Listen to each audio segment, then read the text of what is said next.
Bonjour, bienvenue au restaurant Nice Bistro. C'est notre deuxième visite à ce restaurant.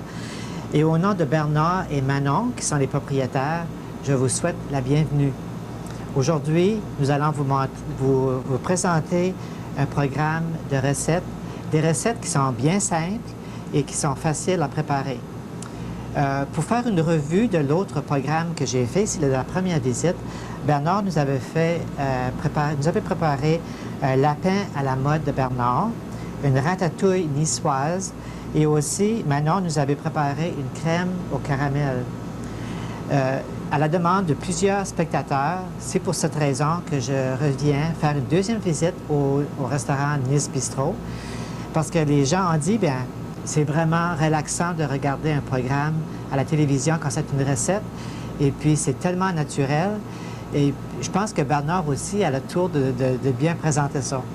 Bien, Bernard, merci encore de nous recevoir une deuxième fois à ton restaurant. Merci à toi de te déranger de venir nous voir. Je pense que tu aimes ça, passer à la télévision. Ah oui, hein? j'aime ça, oui. Je ne peux pas te le cacher. Parce que j'ai joué un tour à Bernard la dernière fois. Le lendemain, je l'ai rappelé, j'ai dit, j'ai signé un contrat avec Rogers Cable. Puis j'ai dit, on va faire un programme à tous les semaines, une fois par semaine. Ah bien, vous êtes les bienvenus. En tout cas, c'est bon de savoir qu'on est les bienvenus chez vous. Et puis, je pense que les gens vont vraiment aimer ce programme que tu vas nous présenter aujourd'hui, ces recettes. Aujourd'hui, le contenu du programme, ça va être la première recette, ça va être une recette moule à la niçoise. La deuxième, ça va être rotini à la tapenade. Et la troisième, c'est pistou, qui est un genre de pesto. Maintenant, une recette seulement sera écrite en graphique à la télévision, c'est celle du pistou, mais pour les deux autres recettes, ça vous prend un crayon et un morceau de papier pour les copier. Ce serait la recette de la moule à la niçoise et la rotini à la tapenade. Et sans plus tarder, Bernard, on peut commencer peut-être à présenter la recette de moule à la niçoise. OK. Tu as déjà des moules ici, là, qui sont ici, fraîches. Oui. Des moules fraîches. Où prends-tu tes moules? Bon, je les commande directement du poissonnier qui me les livre 2 fois par semaine. Mais comment peut-on juger si les moules sont fraîches ou mortes déjà? Ah, OK, alors ça c'est important, ce que tu dis, c'est une très bonne question. Alors vous avez les moules ici. Pour savoir si elles sont vivantes ou mortes, je vais vous montrer un exemple. Voilà. Ces moules-là, elles sont fermées parce que je les ai rincées à l'eau. Alors elles sont restées fermées. Celle-ci, je l'ai rincée à l'eau et puis elle reste ouverte. Celle-ci, elle n'est plus utilisable, elle est morte. Donc celle-ci, je ne la fais pas cuisiner, je ne la cuisine pas. Okay? Tout le reste, bien sûr, je conserve mes moules au frigidaire et puis je mets de la glace dessus. Okay? Et puis je laisse mes moules toujours réfrigérées. Alors il arrive des fois qu'il y a des moules qui meurent comme ça. Alors je la passe à l'eau froide. Si la coquille ne se ferme pas, ça veut dire qu'elle est finie, on ne peut plus l'utiliser. Celle-là, je la mets de côté, je ne l'utilise pas. Et toutes les autres sont bonnes, voyez-vous. Okay. Alors j'ai pris le soin de les nettoyer avec un petit couteau, je les ai grattés, et comme ceci là. Okay. Avec l'envers du couteau, comme ça, on les nettoie. Je les ai déjà pré-nettoyés, ceux-là, pour vous, pour aller un peu plus vite. Okay. Et puis ceux-là sont toutes vivantes. Alors ce que je vais faire, c'est que je vais les cuisiner à la vapeur. Et puis vous allez voir, c'est très simple. Okay. Mais est-ce qu'on peut seulement acheter des moules à un certain temps de l'année ou que c'est... Les moules, vous pouvez les avoir à l'année longue.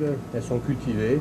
Il y a certains mois qu'elles sont plus petites, certains mois elles sont plus grosses. C'est pas tellement contrôlable là-dessus. Mais à l'année longue, vous pouvez vous procurer des moules. Et comment longtemps peut-on garder des moules fraîches dans un réfrigérateur? Alors, vous pouvez les garder jusqu'à 5 jours dans votre frigidaire. Vous mettez vos moules comme ça, puis vous procurez un tamis comme ça. Voilà. Et puis vous laissez, vous mettez de la glace dessus. Et puis vous laissez vos moules au frigidaire comme ça. Comme ça, les moules ne se noient pas avec l'eau. Et puis vous rajoutez tous les jours, vous rajoutez de la glace dessus. Comme ça, elles restent vivantes pendant 3-4 jours. Vous pouvez les garder 3-4 jours vivantes. Mais quelles seraient les conséquences si on mangeait par hasard une moule qui est déjà morte?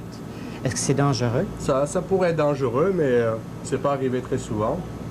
Mais c'est toujours mieux de ne pas prendre de chance. Quand elles sont comme ça, vous les cuisinez pas, vous les jetez. Voilà. Et si vous vous occupez bien de les garder à la glace, comme ça, bien, avec de la glace dessus, puis c'est toujours au frigidaire. il n'y a pas de problème. Quand tu arrives au poissonnier, là, comment peux-tu commander des moules? Est-ce que tu lui dis, bien, j'en veux par la pesanteur ou bien par le contenant? Oui, ça se vend au poids. Au Puis poids. il y a certaines chaînes alimentaires qui les vendent par paquet de 3-4 livres. Moi, j'achète ça par paquet de 50 livres. Mais vous pouvez l'avoir au poids, juste à la livre si vous voulez. Et pour faire un bon repas de moules pour 2 personnes, combien de moules devrais-tu acheter? Moi, pour le restaurant, je mets à peu près 20 à 25 moules par personne. Ça, c'est une portion très généreuse. Oui. Très généreuse. Maintenant, si vous voulez préparer vos crayons et vos papiers, Bernard va vous donner la recette comment préparer les moules à la niçoise. OK, alors je commence par incorporer mes ingrédients. Alors, je commence par un petit peu d'ail. OK. Du persil frais, haché. OK. Je mets un petit peu d'oignon aussi. Des tomates fraîches en cubes. OK. Je mets aussi une sauce de tomates fraîches que j'ai fait aussi, là. Juste 2-3 cuillères. Voilà. Et puis j'ai toujours mon sel, poivre et oregano en même temps mélangés. OK. Et le dernier ingrédient que j'utilise, c'est du vin sec, du vin très sec. OK. Et alors je commence à faire chauffer mes ingrédients ensemble. OK. Et là, je prends mes moules.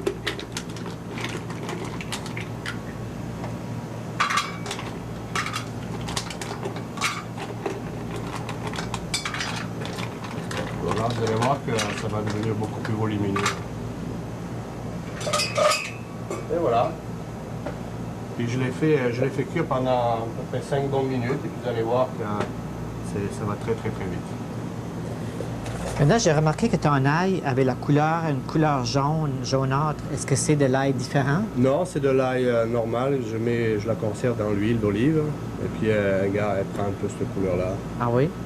Comme j'utilise beaucoup d'huile d'ail, alors j'en fais en grosse quantité, je lâche en grosse quantité. Et puis, Puis ta sauce à la tomate, c'est-tu un genre de sauce au chili? Non, c'est des tomates fraîches que j'ai mélangées avec un peu de basilic.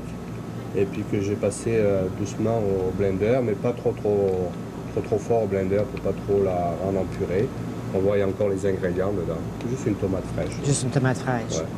Maintenant, si vous avez remarqué, c'est le secret que Bernard utilise toujours du poivre et de l'oregano mélangés ensemble. Je mets pour aller plus vite dans un restaurant, il y a de l'oregano, du poivre et du sel mélangés ensemble. Et puis, mais c'est bon de le faire à la maison aussi parce que c'est au lieu de plus me vite. servir chaque fois de mes ingrédients, Bien oui. j'ai tout en même temps. Juste à faire un geste et puis j'ai tous les ingrédients d'un coup. Et on sert des moules avec quel genre de mets d'habitude? Alors les Belges servent des moules avec des frites, mais vous pouvez aussi les manger sans frites si vous voulez. Mais la vraie recette de moules belges, là, à la marinière, c'est avec des frites. Mais comme nous, chez nous, là, si on fait cuire des coques, on appelle ça des clams là, ou des paludes, on va les saucer dans du vinaigre ou bien du beurre fondu. Est-ce que c'est la même pratique avec les moules aussi? Oui, on peut faire des tas de recettes différentes avec des moules. On peut les faire à la crème avec un petit peu de pernod. On peut les faire juste au vin blanc avec de l'ail, des oignons et puis du persil. Et puis il y a plusieurs recettes qui sont... C'est tellement simple, c'est tellement simple. Vous allez voir, pendant que je suis en train de parler, les moules sont en train de se cuire là. Et puis je vais vérifier là. Ça cuit si vite que ça? Ouais. Alors, voyez-vous les moules? Oh, c'est déjà tout ouvert. Les moules sont toutes ouvertes et puis elles sont prêtes à servir. Alors ça prend, voyez-vous, on a parlé, ça a pris 2 minutes et puis voilà. On a juste à servir ça comme ça. Et puis le jus de la moule qui est extrait de la moule donne un...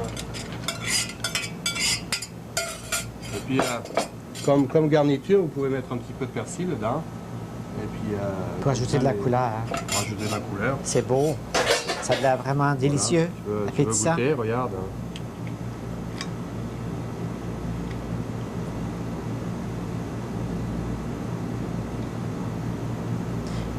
Mais tu penses qu'ils sont vraiment cuites, même si ça peut rester 5 minutes? Elles sont cuites, définitivement. Elles sont cuites. C'est bon. Voilà. Délicieuse. Alors tout le monde peut faire ça à la maison. Il n'y a pas besoin d'être un grand cuisinier pour faire ça. Alors la deuxième recette que nous allons vous montrer, c'est les pastas rotini. Ah, j'ai oublié de prendre ma casserole. Alors je vais vous montrer les ingrédients encore une fois. Quand tu mentionnes rotini, c'est le genre de pasta même. C'est ça, alors Oui. ça se présente, c'est des pastas de même, voyez-vous. Généralement, c'est des pastas qui viennent d'Italie, qui sont faites avec 3 couleurs. Et puis, ça donne un peu du visuel dans votre assiette. Vous pouvez les faire avec des pâtes blanches, si vous voulez, des rotini blancs, mais c'est bien, c'est des pâtes qui sont faites en spirale. Okay. Alors, les ingrédients que nous avons, c'est de l'huile d'olive. Ok. On prend un petit peu d'ail. Ok. Des olives vertes, à peu près 3 cuillères à soupe par personne. Des olives noires, à peu près 3 cuillères à soupe par personne. Ok. Voilà. Là, vous faites...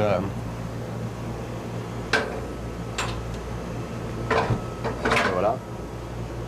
Là, vous faites revenir tout ça, sauter tout ça un petit peu. Pendant que le temps que ça saute un petit peu. J'ai pré-cuit mes pastas pour le besoin de la cause. Mais les pastas, ça prend 5 minutes à cuire, ok. Et puis je vais les rebouillir un petit peu. Voilà. Tu me donnes un torchon.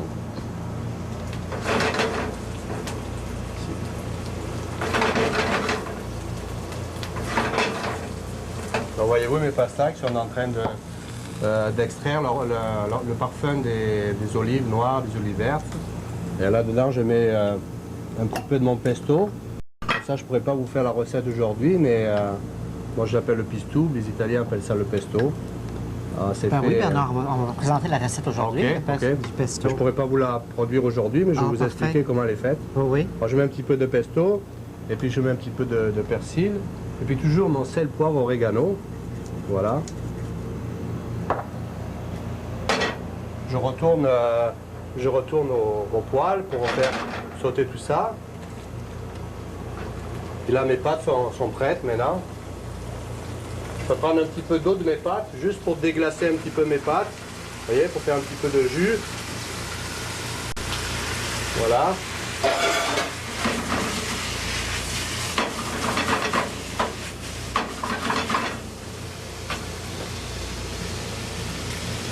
Et voilà, c'est tout simple. C'est une... excusez-moi, monsieur. Oui. C'est une pâte... cette pâte, c'est la pâte préférée de tous mes clients. Ils adorent ça, alors on en fait beaucoup. Alors, vous voyez comme c'est simple à faire, tout le monde peut faire ça à la maison. Les ingrédients sont mélangés ici, puis l'extraction de leurs produits est sortie. Ça va goûter les olives noires, ça va goûter de l'huile d'olive, ça va goûter le pesto, l'ail.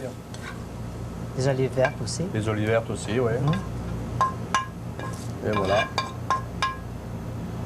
Vous pouvez finir ça avec un petit peu de fromage, j'ai oublié le fromage. Mais ça, tu peux servir ça comme un repas, là. Ça oui, oui. Ça, c'est un repas, définitivement. Hein.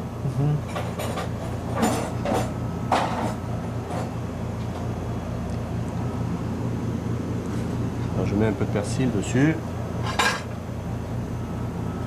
Et puis voilà, puis je finis avec un petit peu de parmesan, comme ça. C'est facile à préparer, voilà. Ça prend pas de temps. J'ai oublié, hein. Normalement, pour les moules, je recommandais d'avoir un petit verre de blanc. Oui. Alors j'ai choisi un petit verre de blanc espagnol, un vin blanc très sec qui se trouve dans la régie d'alcool. Il s'appelle Santara. Santara, c'est ça. Alors à la santé de tous les francophones qui nous écoutent. À la santé.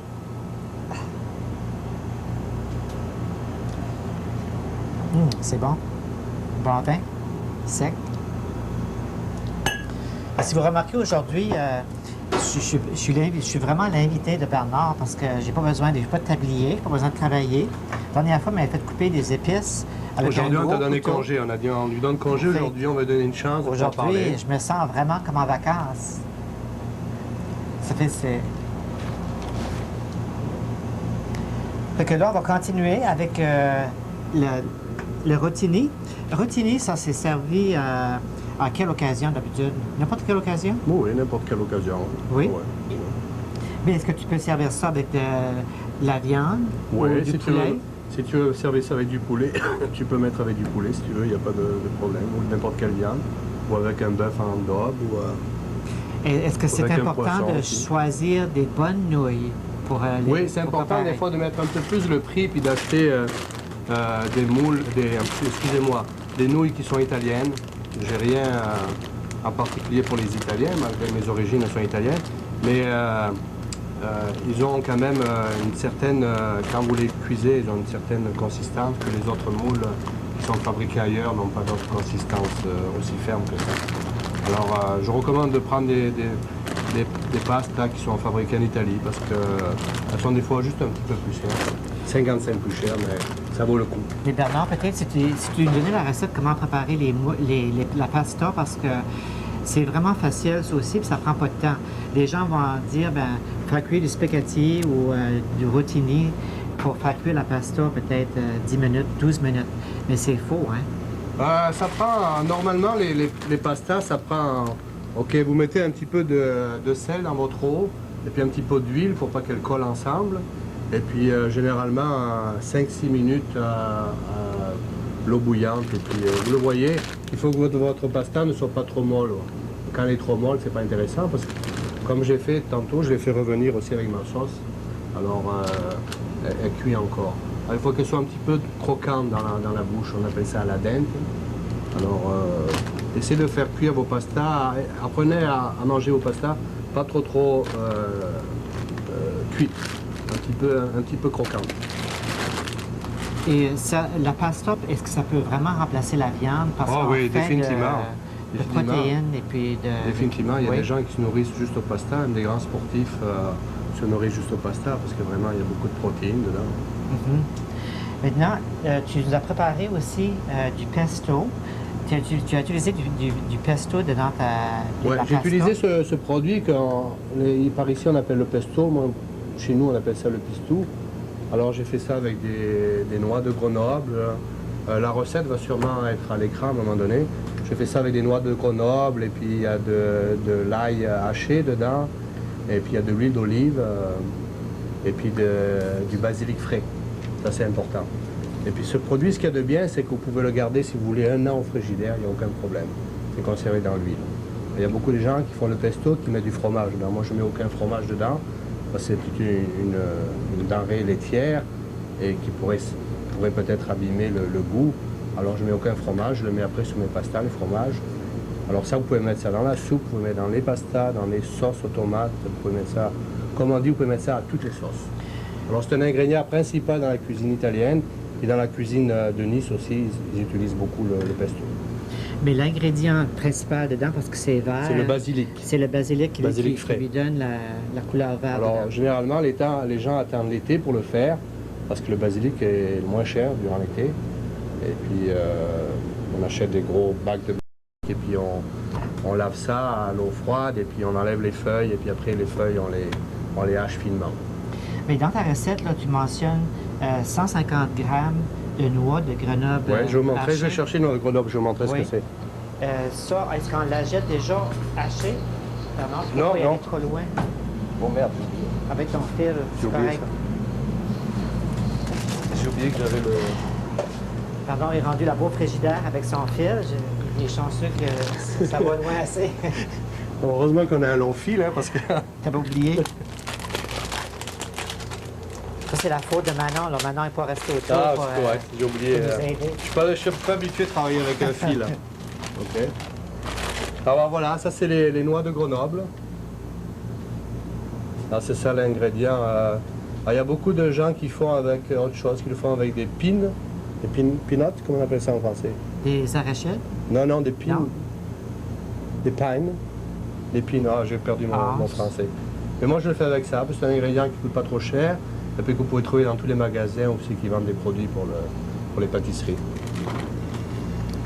Bien, vraiment, tu nous as présenté des belles recettes aujourd'hui qui sont faciles à préparer. Mais moi, je dis vraiment que le repas, ça serait consistant de servir des moules et puis de servir le rôti Oui. aussi.